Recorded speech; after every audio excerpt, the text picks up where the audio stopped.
Etong si Magalong ay nag-resign, no? Nag-resign na po si Magalong, mga kaibigan, no?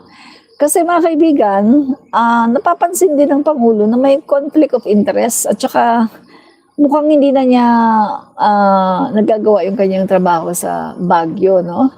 So, bago siya nag-resign, mga kaibigan, meron siyang nasabi, no? Ito. Bago siya nag-resign on September 26. September 26 to, di ba? Tapos kanina lang siya nag-resign. So, September 26, Mayor, hindi pa siya nagre-resign noon, no? September 26. Ngayon lang siya nag-resign. So, ito po yung sinabi niya. Pakinggan muna natin. I anticipate at the fulfillment. And this is precisely what I'm going through now at present. I've never been so busy in my entire life. Ngayon lang. I would like to apologize to each and every one of you if I cannot perform my task as your mayor of the city of Baguio. It's not an easy task, believe me. Nasabi po niya ito, mga kaibigan, no? Nasabi po niya ito September 26, no? Hours before resigning as ICI, na nagsusorry po siya sa people of Baguio dahil hindi na daw niya nagagawa yung kanyang task, no? Yung kanyang trabaho as a mayor of Baguio. So kasi hindi daw easy yung task niya ngayon. Sabi niya, no, dahil pupunta daw siya sa iba-ibang lugar dahil nga dito sa binigay na trabaho sa kanya ni PBBM. So mga kaibigan, siguro narinig din to ng palasyo, no, na hindi na niya naasikaso yung taga Baguio. Tapos lumabas pa yung yung kini-question yung tennis court na gawa ng Diskaya, na kini-question bakit yung Diskaya ang naggawa, no, ang contractor, samantalang kumbaga wala naman silang hindi sila naka-registered, no, kumbaga illegal sila. Bakit sila ang nakuha? So may nakikita na merong conflict of interest. So ang Pangulo nag-utos na i-review yung appointment dito kay Magalong. So ngayon, ang ginawa ni Magalong, agad-agad, no, kaninang umaga, nag-resign siya agad. So sa pagre-resign niya, mga kaibigan, meron siya mga sinasabing parang mga pahayag ng isang tao na bitter, no? Bitter. May mga sinasabi siya na mga words na alam ko naman na doon din na mapupunta, hindi naman daw siya kurap. May mga sinasabi siyang words, guys, na hindi maganda, na para bang sinasabi niya na total, sisibakin din naman ako, magre-resign na ako. Parang gano'n, no, na anong akala niyo, ako, nakurap ako, hindi naman ako, basta meron siyang mga wordings, no, na hindi magaganda, no. Hindi ko na sinasabi kasi para hindi tayo dito sa YouTube, no. So, yan guys, sabi ko sa sarili ko, wow, in-appoint siya, special advisor. Si General Torre nga Tingnan nyo General Torre. In-appoint si General Torre, PNP chief. Ang bigat ng appointment, di ba? PNP chief yun. Ginawa siyang 4-star general. Pagkatapos, after 3 months, sinibak siya. Pero si General Torre, nagsalita ba ng hindi maganda? Si General Torre, nagpahayag ba ng mga pahayag na parang bitter? Di ba wala? Kaya medyo nakukumpara ko yung dalawa, na si General Torre, wala kang maririnig sa kanya na bitterness. Wala kang maririnig kay General Torre na pangit na salita, na nagpapahayag na parang bitter, as in wala. Kahit na, ako mga kaibigan, masakit yung nangyari kay General Torre. Kasi biruin mo, PNP chief ka, ginawa ka lang PNP chief, 4-star general, nilagyan ka pa ng star. pagkatapos 3 buwan tinanggal ka. Parang para sa akin, grabing nakakahiya talaga yun. Pero si General Torre, hindi naging bitter. Pinakita ni General Torre na siya talaga ay isang good soldier. Samantalang ito si Magalong, special advisor lang. Pagkatapos ganun yung gravity ng mga sinasabi niya, na parang bang bitter siya kasi at saka hindi pa naman siya pinag-resign, hindi pa naman siya tinanggal. Siya na mismo ang nag-resign. Inunahan na niya pagkatapos nagsasalita siya ng hindi magaganda. So dito, nasasabi ko sa sarili ko na ay dito mo makikita yung tao, yung mabuting tao. Dito mo talaga makikita yung mabuting tao na sports, no? At madaling tumanggap sa mga pangyayari, hindi nagiging bitter. At dito rin mga kaibigan, ipapasok natin ang issue, no, ng Marcos at ng Duterte. Ano bang issue na yan?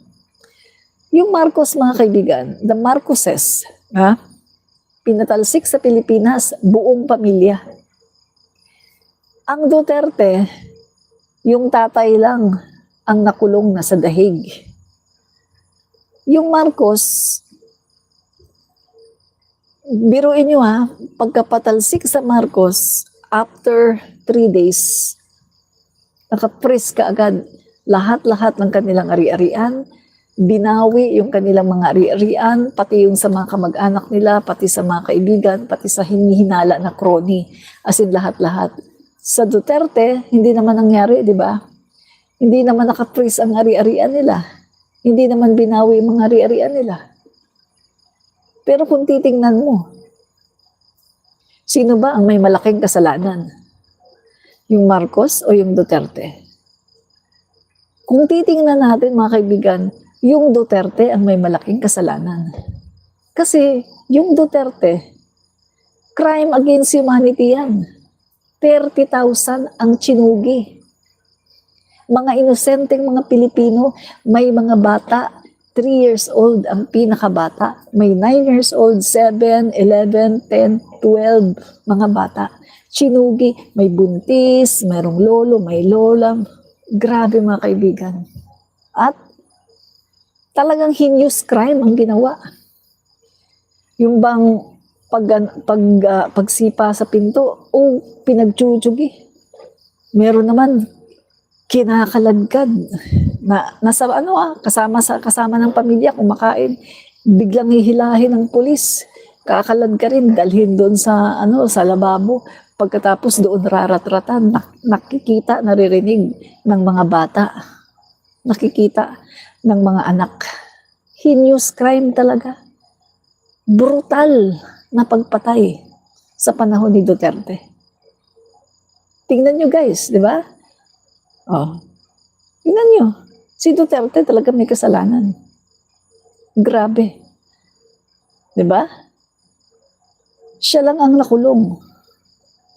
Ang Marcoses napatapon lahat sa Hawaii. Kinuha ang mga asset, kinuha ang mga kayamanan. Ang Duterte hindi.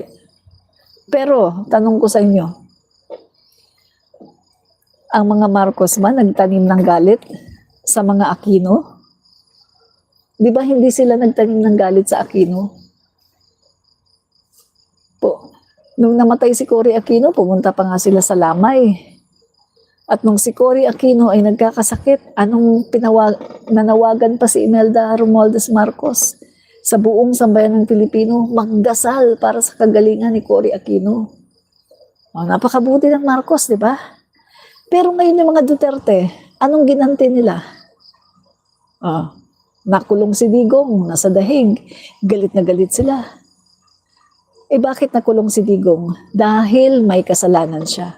Dapat lang siyang makulong.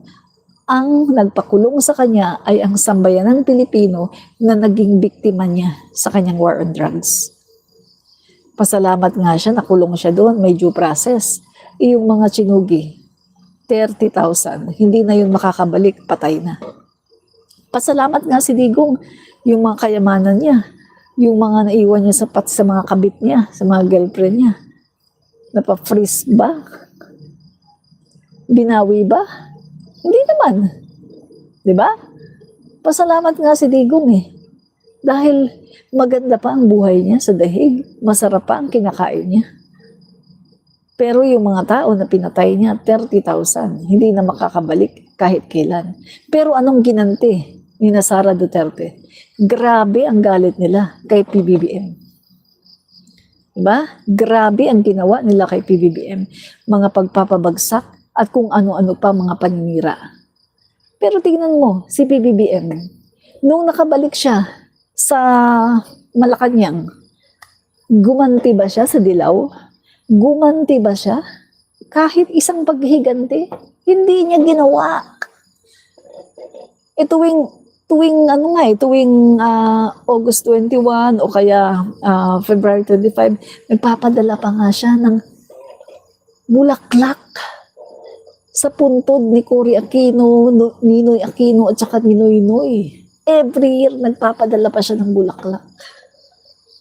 Napakabuti ng puso ng mga Marcos. Napakabuti ng puso ni PBBM. Puwera si Amy ha. Si Amy, masama ang puso noon kasi Duterte yun eh. Mabuti ang puso ng mga Marcos. Hindi sila nagtatanim ng galit. Never silang magtanim ng galit. Pero ngayon, tingnan mo si Duterte. Tingnan mo si Sara. Grabe ang galit niya. Abot hanggang langit ang galit niya kay PBBM. Kung tutusin, hindi naman si PBBM ang nagdala kay Duterte sa dahig. Ang nagdala kay Duterte sa dahig ay ang mamamayang Pilipino na biktima ng EJK. Pero grabe ang galit nila kay PBBM. Itong mga Duterte na to.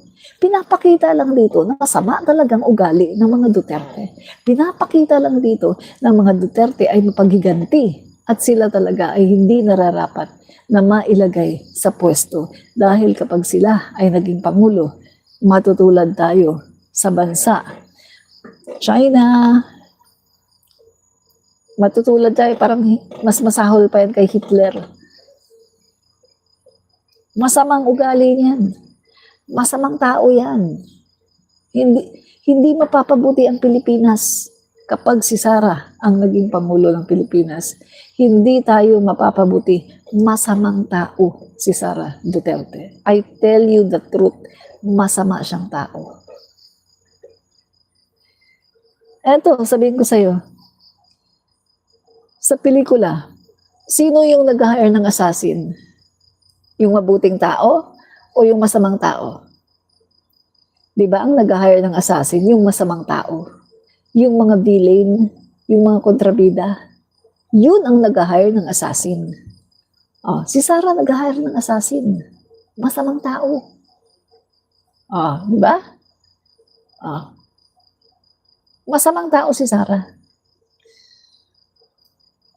Grabe naman, hindi pa niya alam na masamang tao si Sara. My God! Yun nga lang mag-isip ka na pinuputulan mo ng ulo si PBBM, masama na yun.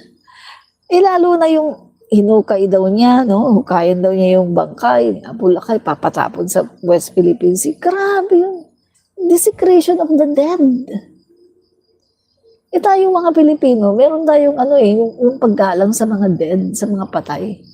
Na wag mong gaganyanin kasi patay na yan. Pero siya, grabe ugaling demonyo.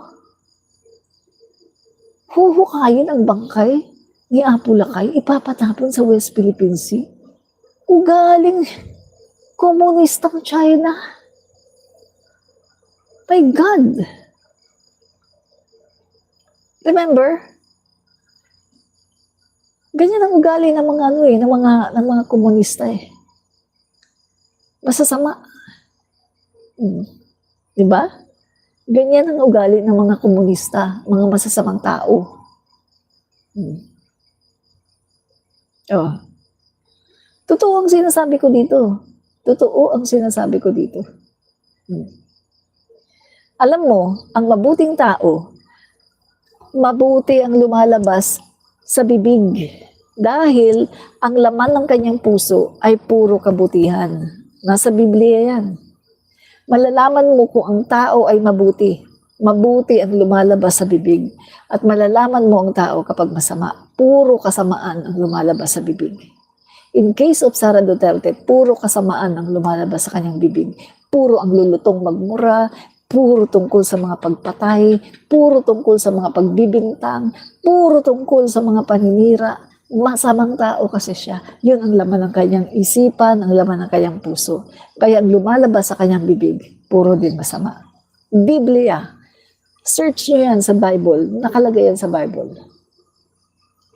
Out of the abundance of the heart, the mouth speaks. Ang masama. Ang masama ay nagsasalita ng puro kasamaan dahil kasamaan ang laman ng kanyang puso. Hanapin nyo mga verses sa Bible. Ang masama daw, hindi daw makakapagsalita ng mabuti. Paano ka nga naman makakapagsalita ng mabuti kung puro kasamaan ang laman ng puso mo? Sara Duterte, masamang tao. Kaya ang nasa bibig niya, puro kasamaan. Pagmumura, paghihiganti, puro na lang paninira sa Pangulo, paninira sa bayan, paninira, lahat sinisiraan. Inamin din ni Duterte Rodrigo Duterte, na yung anak niya mamamatay tao. Si Duterte din ang umamin na ang anak niya daw ay mamamatay tao. Paano niya inamin? Diba nung nasa siya, nung dinadala na siya ni General Torre sa papuntang Dahig, diba? Nakaupo siya doon. Ano sabi niya? Ito kayo, lahat yan. Pag naging presidente si Sara, lahat yan, ubos kayo. Kanina, yung sinasabi ko sa inyo, yung influencer, inamin din niya na masamang tao si Sara, di ba? Sabi niya, kayong lahat, pag naging presidente si Sara, lahat kayo nasa kabaong. Di ba? Inaamin, may pag-amin, alam na talagang si Sara ay mamamatay tao. Si Duterte din, sinabi niya, kayong lahat, pag naging presidente si Sara, ubos kayong lahat. So inaamin, alam ng mga Duterte na mamamatay tao sila. So ganyan ang gusto nyo na maging Pangulo ng Pilipinas? Killer? Ganyan talaga ang gusto nyo na maging Pangulo ng Pilipinas? Mamamatay tao? Kayo na lang, huwag kami. Kaming mga makamarkos, mga kakamping, mga dilawan, hindi kami boboto sa Sara ninyo. Kayo na lang, DDS. 1 million lang naman ang boto ni Sara eh. Alam niyo ba na 1 million lang ang boto ni Sara? Kita niyo, nagkaroon siya ng 32 million votes. Yung 31 million doon sa amin yon, puro yung loyalist at Marcos supporter. Yung 1 million ni Sara Duterte, kanya, yun lang talaga ang Duterte supporter. 1 million. Bakit ko nasabi? Kasi nung panahon ng eleksyon, si PBBM, hindi siya iboboto ng kakamping kasi nandyan si Leni Robredo. Siyempre, si Leni ang iboboto nila. Hindi rin siya iboboto ng dilaw. Kasi ang mga dilaw nun, ayaw ng Marcos, never again sila eh. So binoto nila si Leni din. At lalong hindi naman sila iboboto ng DDS. No, hindi iboboto si PBBM ng DDS. Kasi ang binoto ng DDS, si Isko Moreno. Kasi ang sabi ni Duterte, huwag niyong iboto si Marcos dahil daw, gumagamit daw, nagko-cocaine, pagkatapos daw, spoiled brat, tapos weak leader, ang dami niyang sinabi kasiraan kay PBBM. So, natural ang mga DDS, hindi iboboto si PBBM. Ang binoto ng DDS, si Isko. Nandun nga, di ba, sina Mocha Uson, sina Vivian Velez, si Isko Moreno ang binoto nila. So, tingnan nyo dilawan, kakamping, Leni Robredo ang binoto. DDS, Isko Moreno. Ngayon, si PBBM, yung 31 million na yan ang bumoto kay PBBM, yan yung Marcos loyalists at Marcos supporters. Ngayon, si Sara Duterte, 32 million, Kasi yung 31 million niya, amin yun. Yung 1 million na natitira, yun lang ang DDS. 1 million lang kayo. Real talk tayo dito. 1 million lang kayo. Kaya nga tuwing nananawagan kayo ng rally, ng people power, walang pumupuntang tao. Make sense? Kaya nga kailangan nyo pang mang-hijack sa ibang mga nagrarally. September 21, hindi naman kayo ang dapat na pumunta dyan eh. Dahil yan ay legit na rally ng mga kakamping, dilawan, progressive group. Wala kayo dyan. Pero pumunta kayo ng hijack kayo kasi hindi kayo makapanawagan ng revolusyon dahil wala kayong tao. Real talk tayo dito, wala kayong tao. Marami lang kayo sa social media. Bakit? Kasi marami kayong trolls. Napatunayan na yan. Marami kayong trolls, maraming pambayad. Ang mga Duterte nagbabayad, may China pa. Kaya yung mga nagko-comment sa akin dito, kaya hindi ko kayo pinapansin. Ha? Marami sa inyo, nakita ko na eh. Trolls. Bayaran, hindi totoong tao. Kaya tuwing nananawagan si Sara na mag-rally, tuwing nananawagan kayo na mag-rally, walang tao. Kawawa. Nakakaawa kayo. Walang tao. Hindi kayo mananalo. My goodness. Walang tao.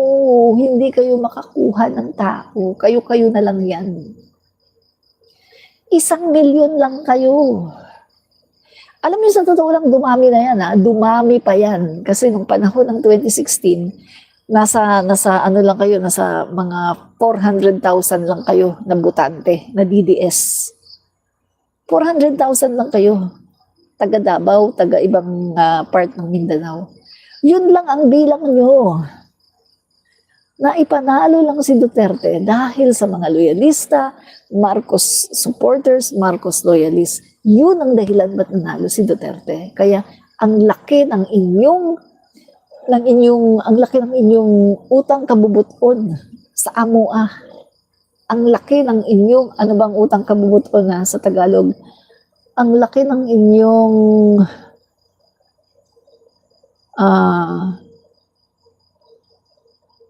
ano ba yung utang kabubuton sa Tagalog yung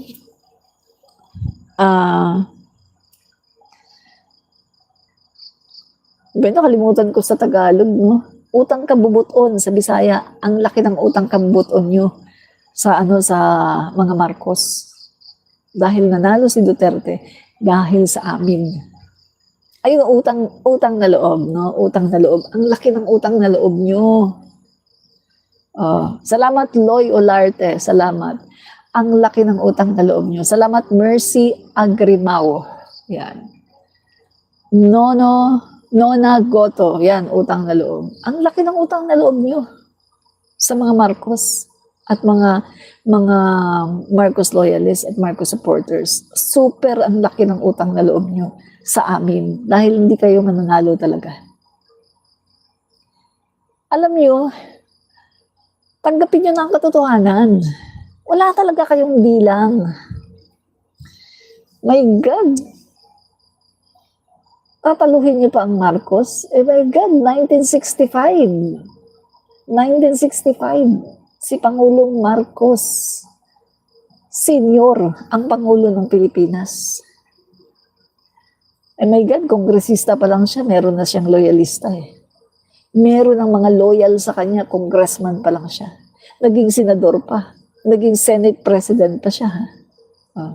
Pagkatapos 1965, tumakbo na Pangulo ng Pilipinas, landslide.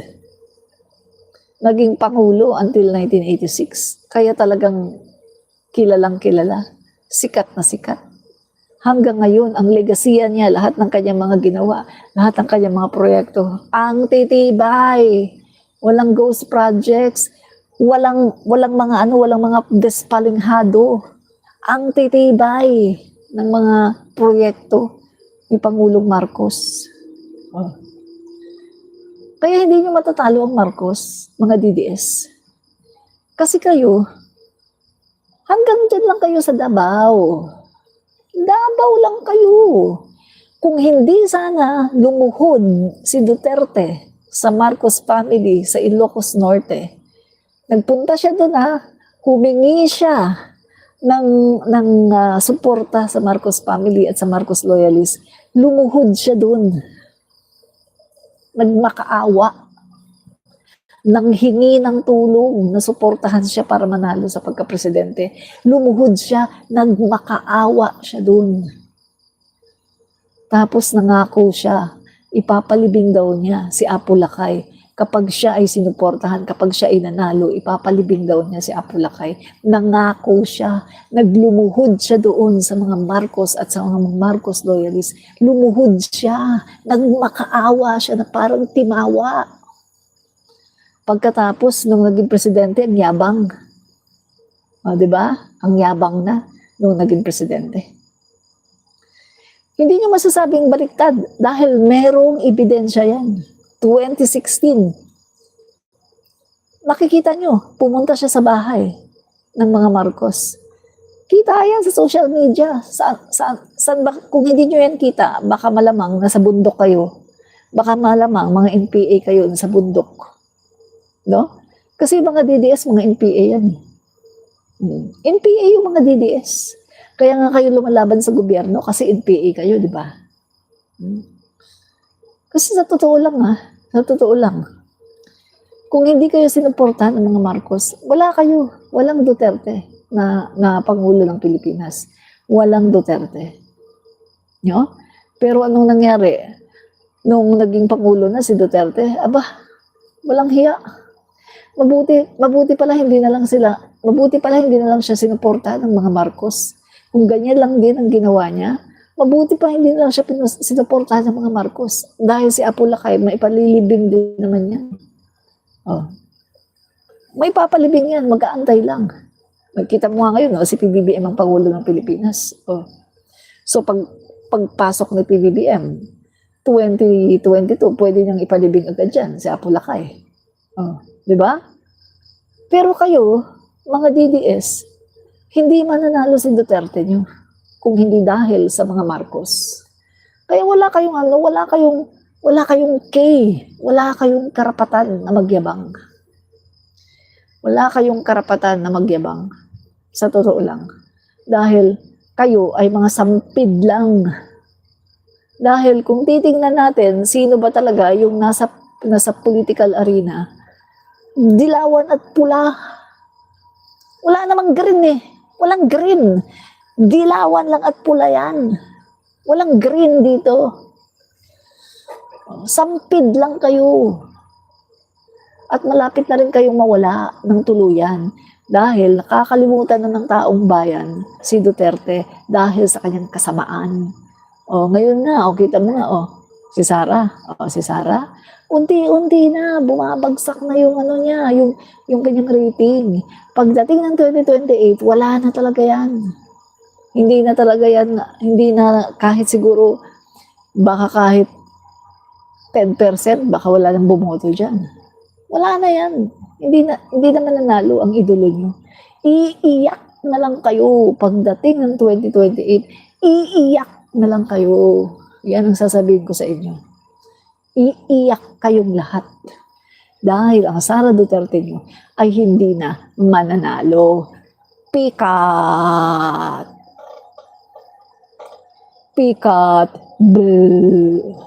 Yan, di ba? So, ginagaya ko lang si Sara. Kasi ganyan si Sara, di ba? Parang bata. Oy, Dong, ang imong utin kay baho kaayo. Ikaw, Rona Rose, ang bilat nimo baho kaayo, Rona Rose. Pagligo, oy, baho kayo mong bilat. Dako kayong bangag sa imong bilat, oy. Di ba? Sorry sa mga Tagalog, Bisaya yun. Kasi may bastos no? May bastos dito. So, binastos ko din.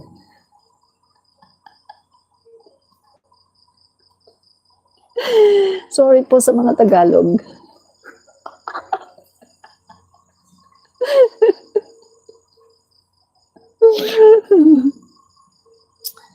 Yan. Uy, naka-isang oras na pala tayo nagdadaldal dito. Sabi ni Lorena Rodriguez, uy, ikaw ang bigaon. Bigaon ka.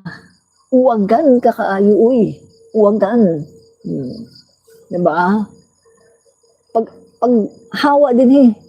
Adto ka dito, manguwag ka. Diba?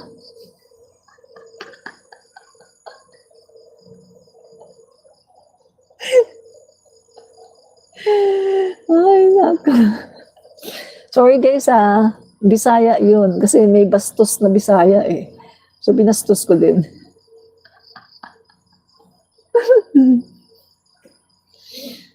Yan. Okay. Salute to you, Edwin Pazibugan. Yan. Sabi naman ni Mercy Agrimano, kami mga Tagalog, suklam na suklam sa mga kabastusan nila. Ganyan ba mga taga Davao? Ay, nako. Basta DDS. May mga taga Davao naman na hindi naman bastos eh. Ang mga bastos talaga sa Davao, mga DDS. Kasi syempre, yung idolo nila bastos, di ba? Syempre, bastos din sila. Kasi hindi naman sila mag-iidolo sa mga Duterte kung hindi sila bastos eh. Diba? Ganun lang naman yun eh. Kapag ang tao hindi bastos, hindi ka mag-iidolo sa Duterte. Aayawan mo kasi bastos. No? So, sa Davao, meron din mga hindi bastos. Yan yung mga ayaw sa Duterte. Marami din akong kilala sa Davao at kaibigan eh. Ayaw nila sa mga Duterte at hindi sila bastos. Yung bastos lang talaga doon, yung mga DDS, yung mga maka-Duterte. Sila talaga yung bastos, no? Yan. Kasi nga idolo nila bastos. So bastos doon sila, 'di ba? Same feather, flock together. Kung sinong idolo nila, ganoon din sila. Yun, 'di ba?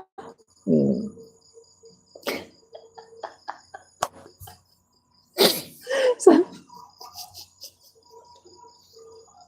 natatawa ako sa isang DDS, sabi niya, wala pong sense pinagsasabi mo, Lola. Sabi ni Lynn Conrad, talaga? Kaya pala nandito ka?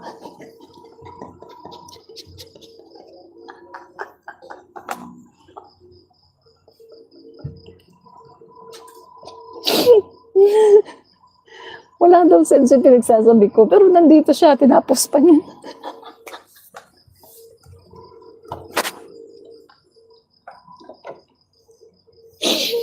Ay, naku.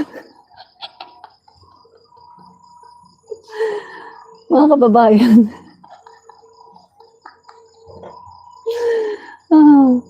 Thorax, Marco Beta, hilaw ka pa sa Senado. Ay, tama ka dyan, Thorax, no? Hilaw pa talaga siya sa Senado, no?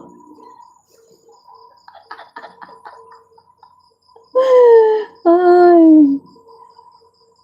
Mercy Agrimano, tumpak kayo dyan, ma'am. Galit na galit sa atin, pero sila ang mga bastos. Sobra sila. Nonsense kausap. Kaya nasasabihan mga bobo. Tumpak. Tama ka dyan, no? Tama ka dyan. Mercy Agrimano. Yan. So mga guys, no, maraming salamat. Naka-1 oras at 25 minutes na tayo, no? So manunood po kay Yusek Claire Castro. So mga kaibigan, bye-bye. Pupunta po kayo doon kay Yusek Claire Castro sa kanyang page at ako'y manonood. Bye-bye, guys. God bless.